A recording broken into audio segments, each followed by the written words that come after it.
Saben ustedes que el Fondo Monetario Internacional dice que España está cambiando la situación y que está mejorando. ¿Pero qué llega con el mazo? Dice que nos tienen que subir los impuestos. Ya ha tenido respuesta de Guindos, pero las propuestas yo no sé si las hacen por hacerlas o de verdad se creen lo que piensan. Vean este vídeo o lo que nos dicen y ahora lo comentamos.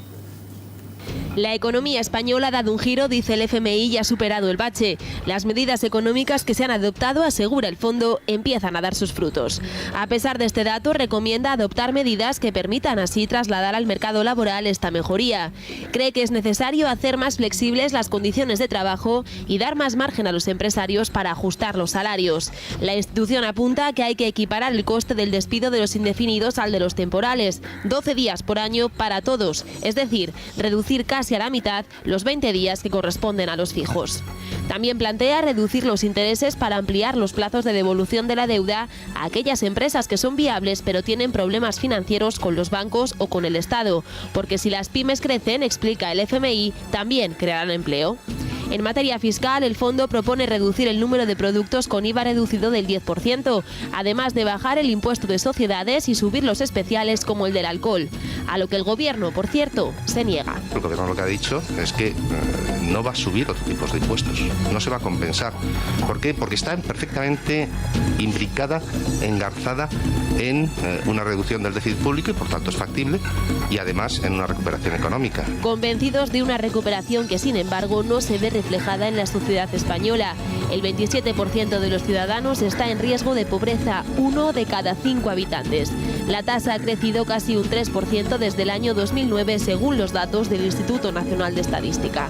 En estos 5 años los ingresos medios por hogar han bajado en unos 4.500 euros. Eso explica este aumento de la pobreza y de peores condiciones de vida para los españoles.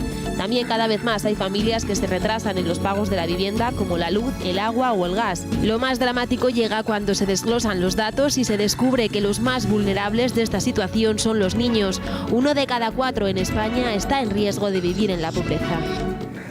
Hombre, ahí están los datos del Instituto Nacional de Estadística y está la recuperación que es innegable y que el propio Fondo Monetario Internacional confirma, aunque las medidas que propone, yo quiero preguntaros a este lado económico de mi mesa, Carmen y Carlos, ¿qué os parece? ¿Son viables? ¿Ya ha tenido puntual respuesta de El Fondo Monetario Guindos? Internacional no acierta ni cuando se equivoca, o sea, además creo que plantea medidas contradictorias. O sea, por un lado dice que sigan bajando los salarios, por otro que tenemos que consumir y que hay que destrozar el sector del turismo, porque claro, si al turismo le pones un 21%, destrozas uno de los grandes sectores de este país y el empleo de ese... Fíjate, ayer salió el sector en Portugal contando qué les pasó cuando tuvieron que subir el IVA del 10 al 21, pues que el 25% de las empresas del sector turístico portugués se hundieron y el 10% del empleo. Entonces, claro, es que, o sea, mire, yo me creo más el informe del Banco de España que dice que poquito a poco las cosas van mejorando, que la gente se va alegrando en el consumo, que el empleo empieza, las afiliaciones pues van subiendo, o sea, todo muy lentamente y muy poco a poco, pero las cosas van mejorando, o sea, aunque, oye, tampoco el Fondo Monetario Internacional descubre la pólvora con que nos gustaría que nos bajaran los... Precisamente dice que el IRPF mejor que no, oiga, pues vamos a ver. Luego dice que hay que bajar las cotizaciones sociales. Pues sí, estoy de acuerdo. Bueno, y las quitas a las empresas que me parecen surrealistas. Pues o sea, el Estado ahora tiene que hacer intervención pura y dura. La seguridad social. ¿Y a cuáles sí y a cuáles no? Eso? ¿Quién vigila todo eso? ¿Cuál es la que realmente no puede hacerse cargo de pagar la seguridad social? Y que nos hagan quitas a todos. El FMI tiene un problema y es que el FMI forma parte de esa cota de administración que habría que quitar. O sea, lo digo abiertamente, el FMI es un organismo repleto de políticos y expolíticos, una especie de cementerio de políticos, van allí a vivir de maravilla, dan unas recetas que han provocado en el 50-60% de las ocasiones las crisis que nos vivido. Oye, Carlos, ¿y pagan impuestos? ¿O son funcionarios internacionales? ¿Dónde pagan los impuestos? Yo creo que están ubicados del FMI que dice que nos suban a todos pero se me los ocurre mirar los sueldos que tienen y rondan los 30.000. Es que es una burrada. 30.000 al mes, una burrada. El FMI, la única frontera que no está cruzando es la que hay que cruzar. Que lo que tienes que hacer es cargarte estructura administrativa. Y yo me refiero a estructura administrativa a todo aquello que sea inútil. Me da lo mismo que esté en un destino internacional como el FMI o que esté dentro de España. Hace un mes aproximadamente presentaron un informe en unas jornadas jornadas de los auditores públicos. Y lo que desvelaron era que en España había 20.000 organismos, de estos chiringuitos, sociedades, entes, consorcios, etcétera, etcétera. Ni 5.000, ni 6.000, ni historias. Los enumeraron en 20.000. Claro, es para nada, porque luego cada uno hace su capa ensayo. Pues el FMI es lo mismo, pero bendecido a escala internacional. Pero no los han reducido, ¿no? Esos chiringuitos. Es que la gente lo que está... Yo creo que lo que ha pasado en estas elecciones y lo que va a seguir pasando, que la gente quiere políticos más pragmáticos, más honrados, y yo creo que es el momento de que entre una nueva clase política de 35 a 45 años, nuevos, y sobre todo honestos y limpios, porque ya estamos aburridos de que pidan tanto sacrificio, pero señores, si ustedes no hacen ninguno, se supone que un político está a servicio del pueblo, a servicio de que la gente viva mejor, tenga una vida más feliz y más alegre, y desde luego en España últimamente y hace ya años que es todo lo contrario. Pero Carmen, de los nuevos políticos que acabas de sugerir, fíjate que Pablo Iglesias correspondería a ese perfil. Y recuerdo este ejemplo porque no necesariamente nuevos políticos y políticos jóvenes van a ser mejores que los que estaban. ¿Y por qué no? Pongo este ejemplo para ver lo fácil que es el triunfo de un político populista que da recetas milagrosas, imposibles de aplicar y estupendas para todo el mundo. Pero una cosa, lo vamos a hablar en este programa. Volví al FMI, quería volver al FMI. Ya les anticipo en este programa que el segundo, el número 2 de Podemos, que se llama Echenique, me parece, Echenique, resulta que sabéis lo que propone, ¿no? Un frente popular. Lo vamos a hablar. Bueno, lo van a escuchar aquí ustedes, no lo digo yo, lo propone el partido de Pablo Iglesias. Lo que he dicho yo no digo que esto sea mejor, es casi lo menos preocupante, pero quería añadir algo sobre el FMI. Estoy de acuerdo con algunas de las críticas que habéis hecho, pero de todo esto que ha dicho el FMI hay un apartado en el que el FMI coincide con muchos economistas y es el de la necesidad de seguir flexibilizando el mercado laboral. Eso no me gusta. Vamos a ver. Voy a acabar. Espera, pero no por el mismo lado. Javier, voy a acabar. Eso no suena bien a nadie, no le gusta a nadie, no le gusta a nadie, no le gusta a nadie, pero los economistas y los expertos y cualquiera con dos dedos de frente sabe que si queremos que haya creación de empleo, tenemos que dar más facilidades a aquellos que crean empleo, que son los empresarios. Es que se está hablando también de bajadas de salarios, también se está hablando de flexibilización en los salarios. Vamos a ver, el Fondo Monetario Internacional...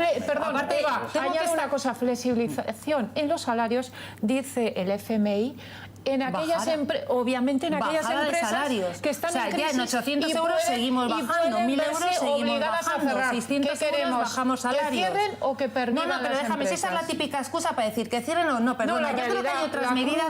Yo creo que hay otras medidas, como es, mira, a mí me hace mucha gracia que esta señora ahora, que ha pasado de decir que la austeridad y los recortes son malos, pero que por otro lado, la bajada de sueldos y el que te puedan despedir parece que eso no frena la economía, dice, nos vamos a centrar en los ingresos ahora, no en los recortes. Y resulta que no habla nada de pelea absoluta ante el fraude fiscal. Resulta que a las grandes sociedades se le pide que se le bajen los impuestos. No habla nada de las grandes fortunas que tenían que tributar más. Es decir, estamos hablando de aumentar los ingresos, pero siempre a costa de la misma clase, la clase media-baja. Tú mira la SICAP, ahí lo tienes. Pero te estoy diciendo, pero además no habla ninguno de eso. Y luego, hablando al hilo, en el Fondo Monetario Internacional, en la noticia que salía, hablaba precisamente de la pobreza de España. Es decir, es que se está comprobando que las medidas que establece, que son totalmente contradictorias, estoy totalmente de acuerdo con lo que habéis dicho vosotros, están generando que 1 de cada 5 españoles sea más pobre, que el 35%, o sea, esté por debajo del umbral de la pobreza, que el 35% de los niños en España estén por debajo del umbral de la pobreza, que haya una pobreza energética brutal. De la pobreza. Entonces, lo de la alegría en las calles, lo de yo no lo veo por ningún sitio, o sea, esto que nos han estado vendiendo durante las elecciones, veremos a ver dónde quedan ahora. Y solamente añadir una cosa, esta señora cobra más de 30.000 euros al mes. El día que ella se baje el sueldo... Pues como Maleni...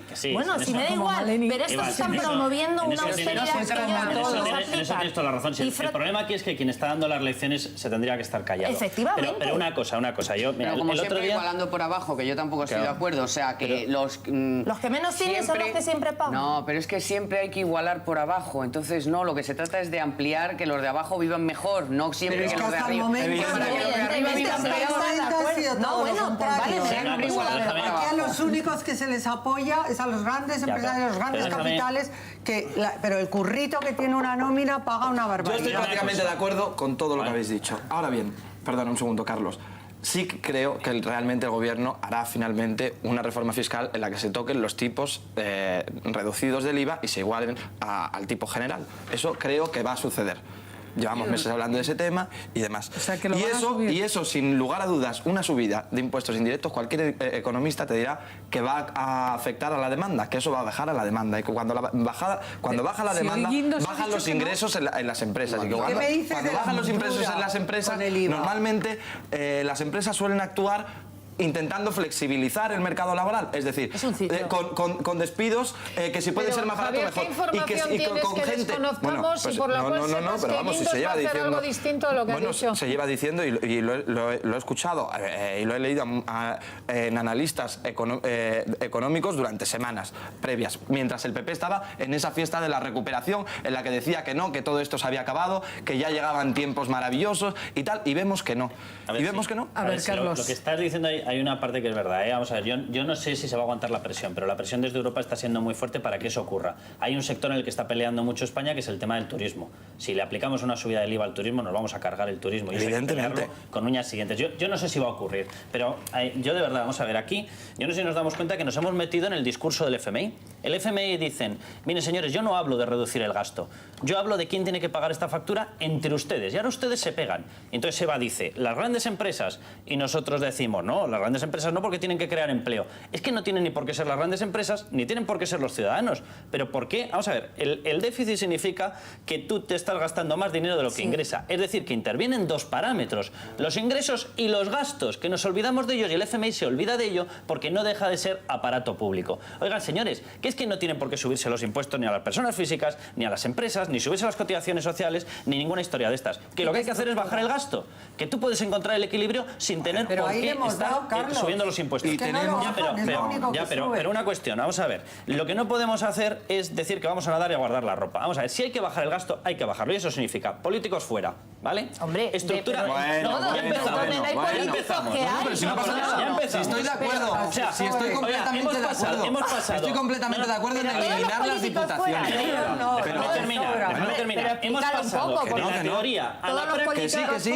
Dejáis un momentín. He intentado pasar de la teoría a la medida que lo plasmaría y hemos durado un segundo en estar de acuerdo. Mira, si tenemos que bajar el gasto se baja de una manera, reduciendo administración pública. Eso significa que los carguitos a dedo fuera. Totalmente de acuerdo. Sigo adelante, que ya veréis cómo no me vais a dar la razón. Hay que buscar mecánicas para que la sanidad... Ahora sigo yo y ya verás cómo tampoco me da la razón. Tenemos que buscar mecánicas para que la sanidad mantenga un servicio mínimo de calidad, pero no sea el derroche que tenemos ahora. ¿A que ya no estáis de acuerdo? Pero hay control, se puede hacer un control desde el Estado, ¿no? Y desde las comunidades. Lo de ahora con 17.000... Pero se podría hacer un control desde las comunidades, Carlos. Con 17.000 millones de euros de deuda acumulada, tú eso lo llamas control. Y eso privatizando se arregla cuando se ha tenido que rescatar hospitales en Valencia. Ya no estamos de acuerdo. 3 veces rescatados. ¿Y entonces cómo bajamos el gasto, hija mía? Bueno, pues haciendo controles claros. Controles por los políticos. Que los políticos creen organismos para controlarlo. Tú ahora mismo has dicho la cantidad de auditores que había, de asesores, de diputaciones. El otro día tuvimos aquí un señor cosas duplicadas. presidente de una diputación y yo por las competencias que tenía. 17 autonomías.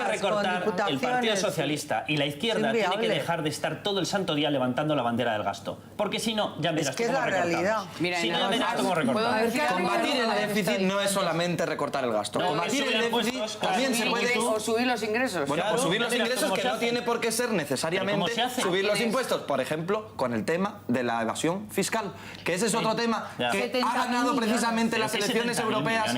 Ha ganado las europeas. ¿Me dejas un segundo? Que se va de España. Lo calcula Gesta, que es un sindicato del cuerpo de gestión. 70.000 millones es la recaudación íntegra. ¿Ves cómo no íbamos a estar del de impuesto acuerdo? de la renta? ¿Cómo vas a conseguir multiplicar por 2 la recaudación quitando la evasión? Todos los españoles evadimos una cantidad equivalente a todos los que pagamos en